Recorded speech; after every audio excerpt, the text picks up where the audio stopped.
ही main screen आहे आपली. F4 मारल्यावर next स्क्रीनला जातोय. ही मोटर 1चे पॅरामीटर आहेत सगळी. इथं स्टेप आपल्याला जितक्या स्टेप ठेवायचे तिथं स्टेप सेट करायचं असेल तर सेट बटन मारायचा. त्यानंतर हा ब्लिंक व्हायला चालू होतोय. शिफ्ट करा म्हणजे इकडं तिकडं हा कर्सर घ्यायचा असेल तर हा शिफ्ट F4 मारायचा. इकडे होतं. इथं वाढवू शकतो आपण 1 2 3 4. हा स्टेप म्हणजे काय आहे की जेवढं आपण हे ठेवणार आहे जितके इम्प्रेशन नंतर आपल्याला जंप झालं पाहिजे त्याचा स्टेप आहे त्या. PST म्हणजे किती प्रेझेंट स्टेप किती झाल्यात 4 मधल्या 2 3 4 ज्या झाल्यात त्या इथं तुम्हाला दिसणार.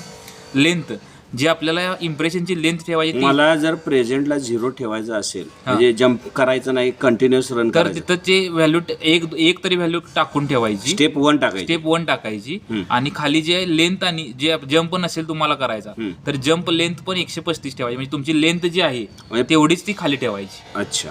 जर इथं 0 ठेवली तर तुमचं ती मोटर कंटिन्यूस जास्त फिरत राहणार. बरं ठीक आहे. त्यानंतर हा इथं 135 आपला सेट ठेवला.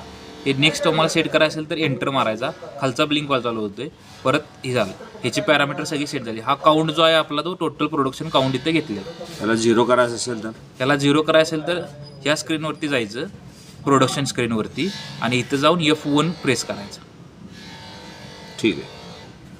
आणि मोटर 1 मोटर 2ला जर मला प्रोग्राम द्यायचा असेल तर मोटर 2ला प्रोग्राम असेल तर ही मोटर M2 इथं कोपऱ्यात आहे. हा मोटर 2ची स्क्रीन झाली. स्टेप इथं 5 दिलेत. PST 0 आहे. इथं लेंथ जी आपली काय असेल ती 135.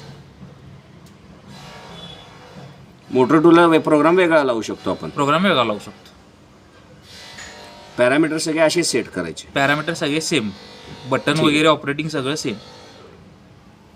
ठीक आहे. आणि याला ऑटो मॅन्युअल काय प्रोसिजर आहे तुमची?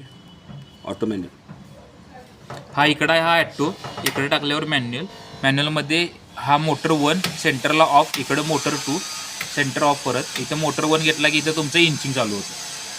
ठीक आहे चालेल. ओके.